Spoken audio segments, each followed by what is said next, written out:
story just broke today, May 1st, and I thought I'd give it to you, the people. It's from the Ohio area, and it's another one where cops took a guy down, and he ended up unalive.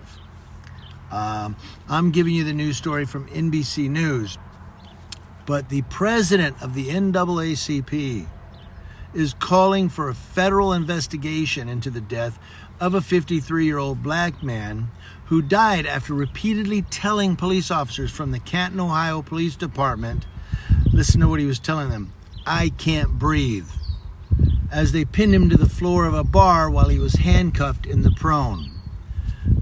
Now, the death of 53-year-old Frank Tyson has drawn comparison to the killing of George Floyd from Minneapolis, Minnesota, who died in a similar fashion in police custody. Remember that?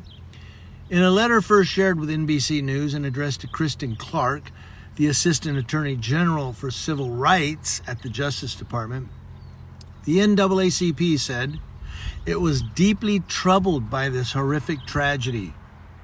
Without federal intervention, they say, the police officers may not be held accountable for their actions. Now, NAACP President and CEO Derek Johnson said in the letter, "We seek justice and accountability." The Justice Department, the Canton Police Department, and the Ohio Bureau of Criminal Investigations, which has been asked to conduct an independent investigation, did not immediately respond for comment. They won't. It's an ongoing investigation. In a nearly 36-minute body camera video of the April 18th encounter, I'll try to find that and put it in the description box, released last week by the police department, officers are seen apprehending Tyson at an AmVets lodge. That's American Veterans. Officers had responded to a single car crash nearby. When they entered the bar, officers were asked to remove Tyson, who refused to leave. He repeatedly said, "They're trying to kill me," and "call the sheriff." Police have said Bo Shonegi and Camden Birch are the two primary officers who responded to the call. Now, both have joined the police department in 2022 and have been placed on administrative leave pending the investigation. I was going to say justification. Under departmental policy, officers wrestled Tyson to the ground and handcuffed him. One of them is seen placing a knee on Tyson's upper body, where his lungs are, for about 30 seconds, according to the video. Tyson can be heard saying, "I can't breathe." Your lungs are there. He says, "I can't breathe. You're on my neck." After the officer removes his knee, Tyson says again he can't breathe, to which someone responds, "You're fine. Shut the fuck up." The video shows Tyson lying motionless on the floor, face down, for about 6 minutes, while at least one officer talks with bar patrons. He's down there face down. He's out. At one point, the officer jokes, "I've always wanted to be in a bar fight. I don't know if this counts." He's joking. This guy's face down. When the officers check on Tyson, he appears to be unresponsive.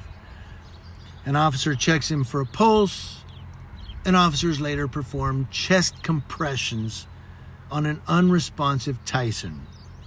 They call that CPR. Canton police said in a news release that CPR and several doses of Narcan were administered before medics arrived, and that Tyson was taken to the hospital where he was pronounced deceased. 9:18 p.m. The police department contacted the Ohio Bureau of Criminal Investigation to conduct an independent investigation, which the Bureau has said is still pending. The NAACP said the officers showed a callous disregard, well, it sounds like they did, to Tyson's pleas, which underscores the need for an urgent investigation. They go on, "Frank Tyson should be alive today," says Derek Johnson. He says, "Nearly 4 years after the tragic death of George Floyd, we are forced to bear witness to yet another unarmed black man cry out for air at the hands of law enforcement."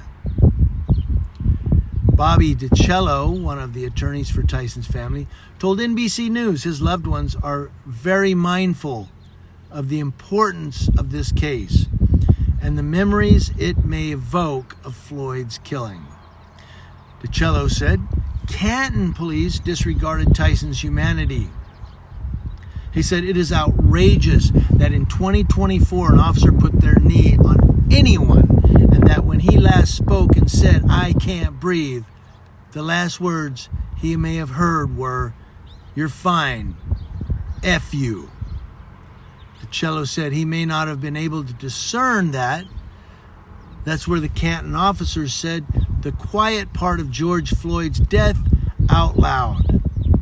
They're saying the quiet part out loud. You can do it by your actions, or you could tell it to their face. So I think what he's trying to say is what this guy was saying was the same thing that George Floyd was saying. I can't breathe. The last words he may have ever heard were, you're fine, shut the fuck up, as he died.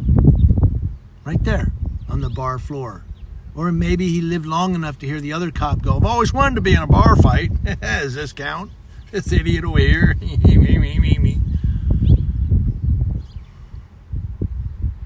You know, 4 years later, we're still dealing with it. Elijah McClain, Tyree Nichols. We're still dealing with it. Graziano.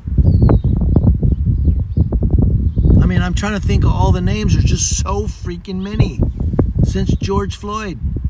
And we're still dealing with it. And now this guy. I don't know. What's the answer? What's the solution?